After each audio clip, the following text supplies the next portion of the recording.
We have to talk about Mr. Arbery, Ahmaud Arbery, and this case, which is getting murkier and murkier.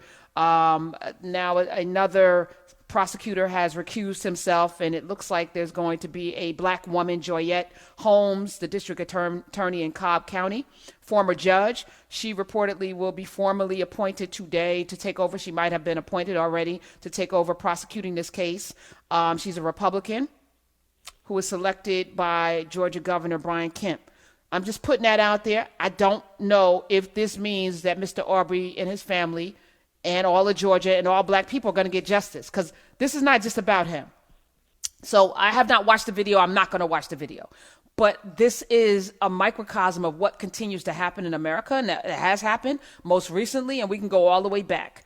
And so to me, his case is really our case and how this case is being handled. We already know that there's some dirty dealings because, again, 2 prosecutors had to recuse themselves. 2 of them, because of their intimate dealings with the alleged murderers. And I have to say alleged because no one is convicted yet. Yep. But that speaks to, how people feel like they can get away with things because of the relationships that they have with law enforcement. Yeah. I don't know what we do with this. Gregory McMichael, 64, and his 34-year-old son were arrested Thursday. They face murder and aggravated assault charges in the killing February 23rd. And why are we just now talking about it? Because the video came out. And I believe if there's no video, there's no case. Because the last prosecutor who recused himself, and let me get his name, Barnhill, he actually wrote a letter, George Barnhill, that said it appears that their intent, Michael's intent, was to stop and hold this criminal suspect until law enforcement arrived. Under Georgia law, this is what he wrote. He's recused himself. Under Georgia law, this is perfectly legal. This is what he wrote back on April 2nd. And then he went on to question whether Arbery was responsible for his own killing by pulling on the shotgun. He said Travis McMichael was allowed to use deadly force to protect himself. The man with the shotgun was allowed. So this is a man that recused himself, Barnhill. And according to a few legal experts, people are saying that him writing that letter was not only inappropriate, but could be an offense to his legal license, because he's not supposed to give his judgment about these things before recusing himself. So here's the question, though. How often? He may have to go before the bar. Because Good. Because I think, again, this is a microcosm of what actually happens in our so-called justice system. We just are seeing it.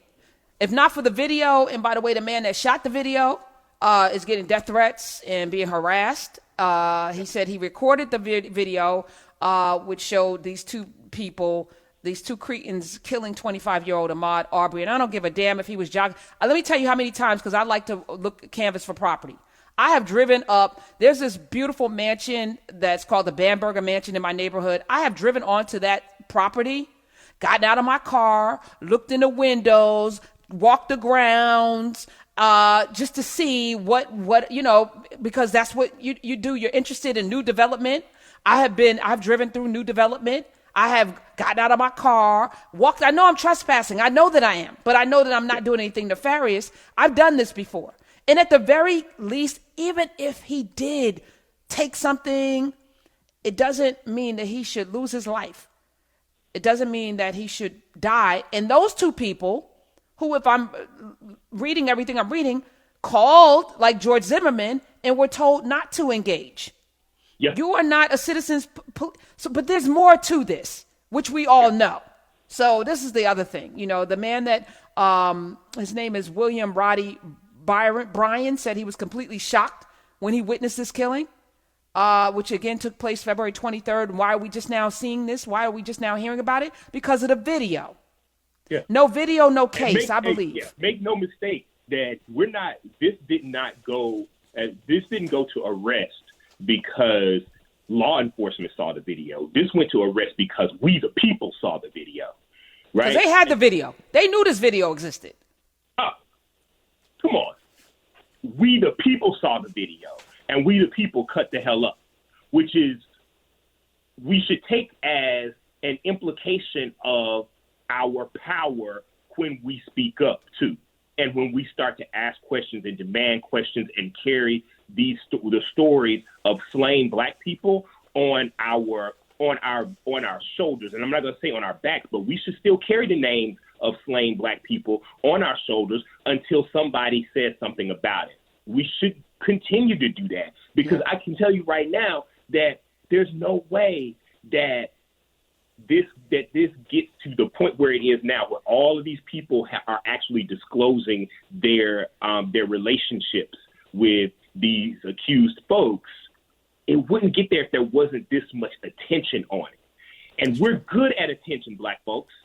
We're damn good at it. Statistically, there's data that says we're damn good at it. So we have to keep our foot on the necks of these people who are murdering Black folks for sitting in their houses eating ice cream, for jogging around parks. We still have to keep our necks on the people who are murdering Black folks for sex work, even if it comes down to that. Because even if they're doing sex work, they still don't deserve to get murdered. They still don't deserve to not go home to their families. Their parents still don't deserve to get a call in the middle of the night to say that their child was murdered, whose life was taken. I don't care what the situation is. So keep the hashtags going, and the demonizing of the victim has to stop. You know, they're bringing out Arbery. He had a case, 2018 shoplifting, 2013 in high school during a high school game. He was 19 years old. He allegedly was indicted for bringing a gun to a basketball game when he was 19. Young people do dumb things. Young people do dumb things. In this case, again, we have supposedly a justice system that will, arrest you and then send you to a trial, jury of your peers. A judge or a jury will determine whether or not you're innocent or guilty. You'll be sentenced. That's the way it's supposed to go. Nobody should be judge, jury, and executioner in them streets, not even the police. Enough of this.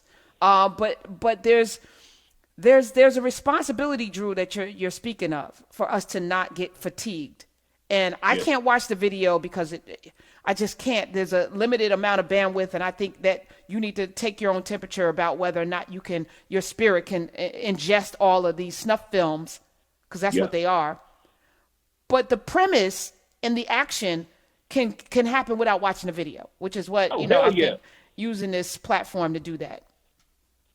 Listen, you do not have to, and people shouldn't let extra woke folks or anybody else guilt trip you into watching Black people being murdered. I don't like to watch fiction where I know Black folks are going to be murdered, where I'm going to see Black people getting killed. I damn sure don't hold myself to a standard that says I have to go out and watch this to speak on the fact that I know it's wrong. I don't have to see it to know that is wrong, right? And you don't have to see it to be pissed off, to be passionate, and to be and to be vocal about it. Amen.